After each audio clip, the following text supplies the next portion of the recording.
So I just finished season 2 of Squid Game. Like I literally just turned off the episode.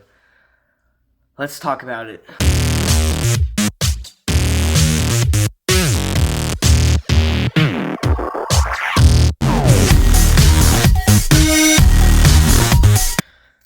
What's going on, everybody? Welcome back to Geek City, and today we're going to be talking about Squid Game Season 2. I will be spoiling. If you have not seen it yet, go do yourself a favor and go check it out. That finale. Okay, let's just start off with giving my basic thoughts. I've never talked about the first season before, so I should probably do that first. Season 1, fantastic, obviously. Really great. Great season of television. And they announced season 2. I was like, what? What are we doing here? And they showed us pictures, and I'm like, okay, it's going back to the game. What are we doing here? This is just a cash grab. And you're gonna do a season 3 as well? Okay, so we just want money. That's clearly obvious here. And then I watched the actual thing that we've been waiting 3 years for. I'm really happy to say it was really good. Now, was it as good as season 1? No. And I don't know how you could top that in any way. It's just, that's something special.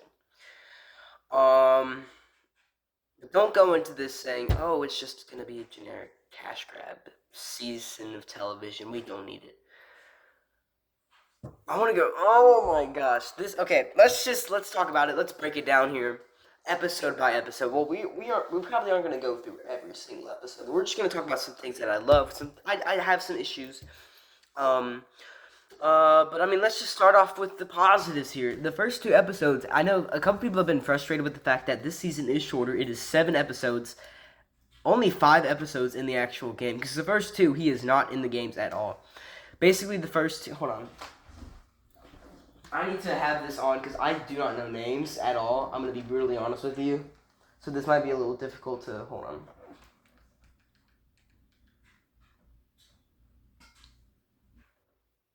Anyway, so the first episode I really enjoyed. It was these first 2 episodes are a lot slower paced. They are not about the Squid Game.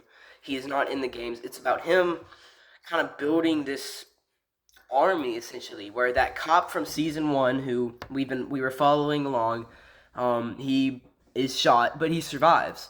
And so in this first 2 episodes, basically Gihan hires this group to search every airport they can find to find the dude with the briefcase. Basically, the dude with the briefcase is the same one from first season where you play the game, the Dacha game, and that's where you get the invite. So he wants to find this dude because hopefully that could get, that way they can't find as many people to play the games.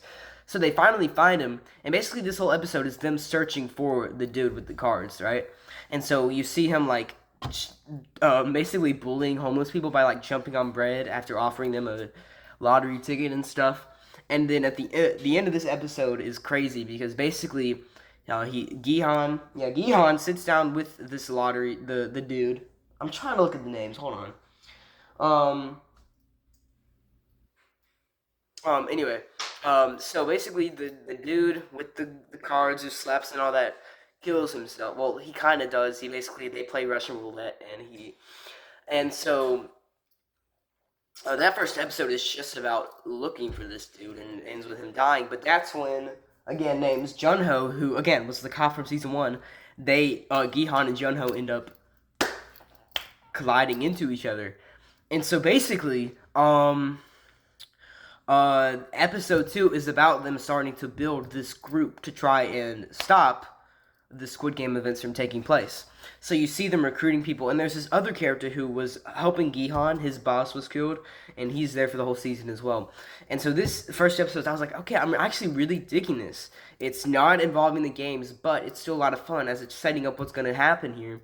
And so episode 2, they go to that Halloween party. You also set up one of the guards. You do get to follow one of the guards this season, learn a little about her, and you also learn about some of the other characters, like there's a girl that's pregnant, and this girl the dude that involves the Bitcoin, which we'll talk about later. And basically, I really enjoyed the first 2 episodes, and at the very end, Gihan joins the games. He wants to try to stop as many people from dying as possible. And this group of players is a lot more chaotic.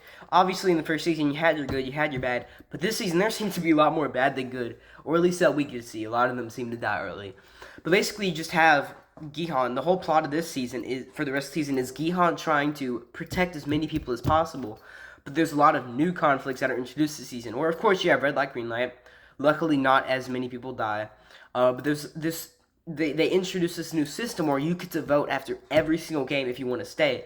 And this builds this conflict over the entire show that leads into the finale, where you have player one, who is the game master, the dude that shot his brother at the beginning. He joins the games, right? So you have the game master secretly playing as well to try to sabotage Gihan. And so he's building this alliance with people, like first season, you're introducing another one of Gihan's friends is here. Overall, just a solid group of characters. You also have some antagonists. You have that Thanos dude who, he's like a rapper, and he's so stupid.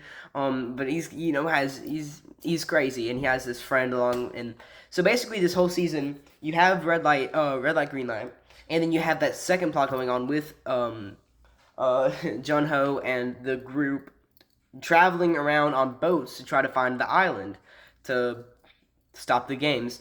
And you find out that the dude who was in charge of the boat, the cruiser dude, has been working for, the Squid Game working for the people on the island the whole time. So that's the reason they failed, is because that dude is secretly working for them. And you don't actually know how that story goes, because there is very much a to-be-continued ending here. And so you have that Six Legs game where the people have to work together. And so these first couple episodes, we're like 5 episodes in, and I'm like, okay, so no one we know is really dead so far. I'm like, I dig what they're doing. The pacing's a little different. We're doing something else here, but no, not a lot of people have died. Let's just say things go a lot down here, like downhill a lot. I'm trying to look at sorry. You have this game where they spin the carousel, and you have to get in groups of people and hide inside a door. And that game was a lot of fun. We only get through 3 of the games this time, so again, shorter season here, because the games don't really finish this season. But so 5 and 6 are basically the voting ends at a tie. So 50 people, there's 100 people left. 50 people say we should stay. 50 people say we should leave. And that is when things just go all downhill. So for the rest of episode 6, half of episode 6, there's this tension building between the two groups. And in the bathroom, it all kind of comes in head. So at the very end of episode 6, Thanos and his little friend are bullying that one dude who voted to stay. And that causes a fight between everybody in the bathroom is just beating each other up. And at the very end of episode 6, Thanos is stabbed with a fork. And I'm like, oh, thank God, this dude sucks. And so episode 7, we got to talk about episode 7. I think episode 7 was probably the best episode of the whole show. Obviously, there's a lot of contenders here. This show is just overall really consistent. So, any episode, there's not a single bad episode here. But that's probably my favorite. Maybe when I rewatch, the whole show, that might change, but that was a really good episode. I really, really dug it. You have the first 10 minutes of it being that bathroom fight, and they all come back, and they're counting how many people died. And so again, conflicts are rising. But then Jihan has a plan. He's like, we can take out the people in charge. Whenever they have the fight, there's going to be, lights out and people are going to fight. Whenever we do that, we strike and we take out the guards and we try to escape. We take out everybody and we escape. That's the plan, right? Obviously, they didn't know that player 1, who's been with them the entire time, helping them, who's kind of been secretly sabotaging them, but helping them, he's the game host. He's the master. This is his thing. So obviously, he's been here trying to stop this from happening, and we just don't know. Well, we know, the audience do. So episode 7 comes along, and the bathroom stuff is ended, and the lights go out. And we all knew where it was going to go down. The light's going to go out. The light's going to start flickering. And so now the X's who say we should leave versus the O's who there is now just been this conflict the whole season about, oh, we need to stay. And this building conflict. And so they're all just, basically it's just the O's, people who think they should stay, are just killing all these all the X-members, and all the X-members that are part of Gihan's group hide under the bunkers. And so whenever the guards come in to try to stop it, that's when Gihan and the others take the guns and they start actually fighting back. And that's what this episode, the bathroom stuff was a lot of fun in the fight, but that is when things go insane. And for the rest of this episode, this felt like something out of Star Wars. Like, this is like Empire Strikes Back type thing here, where it is one side, the people in the games, versus the guards, just shooting at each other. You have Gihan and his group going up and stuck in the hallway, while you have the others who choose to stay and fight while others stay in the rooms. But things over time just start to go bad. They start running out of ammo, so they send that one dude with the ponytail who's in the Marines to go get them, but they never really say what happens. I assumed it was like PTSD since, again, he was a Marine, so maybe he had something there that caused him to not be able to do it. They kind of set up that he was kind of struggling there, so he can't do it, so they send the other dude, I believe it's number 120, to go grab the ammo. But that's when the guards show up. So basically that's happening at the same time. They're running out of ammo. And then Gihan and his friend, who are in the hallways, about to go to the Game Masters and shoot them all. They run out of ammo. So number 1, who is, again, a Game Master, the head of the games, takes a group and finds another way. But obviously, again, number 1 finally shoots up some of the people who have been fighting. And he makes Gihan think he's dead. So Gihan thinks number 1 died a hero or something. So basically, the guards all show up, and they've lost. Basically every character that we have met this season, most of them survive, but a lot of the close ones, like his friend, I hate that he dies, but I also expected it. So they lose. So this season ends. Gihan watches his best friend get shot, and they take him away. So I'm assuming Season 3 is going to be the final half of the games. You're going to have the plot with the cops and all that, again, still trying to find the island. You're going to have Gihan trying to escape and free everybody else. I did a really bad job describing it. But again, if you've seen this season, that was a crazy episode. So overall, was it as good? Was it as groundbreaking as the first season? No, it wasn't. It wasn't. But was it good? It was really good. Really good. Pacing is different. A little bit of tone. Some of these new characters are a little odd. I still don't know how I feel about it. I think I still prefer the group from Season 1. They were just really great. But still, really, really, really great stuff here. And this is very much setting up Season 3. And I'm really hoping Season 3 knocks it out of the park. Because if Season 3 ends and it doesn't do a good conclusion, then I think that's going to hurt Season 2 and Season 1. With how great that is, I really hope that doesn't happen. But I thought this was a great middle point season where, you have this war going on. It's really gotten to the point now where it is like a full-on war. This feels like the Hunger Games where the first game happened. Now that I think about it, this sounds a lot like Hunger Games. Obviously with the Battle Royale aspect, but you get to the point now where it's like they're literally fighting back and they lose. Kind of like in Catching Fire. Kind of like in Empire Strikes Back.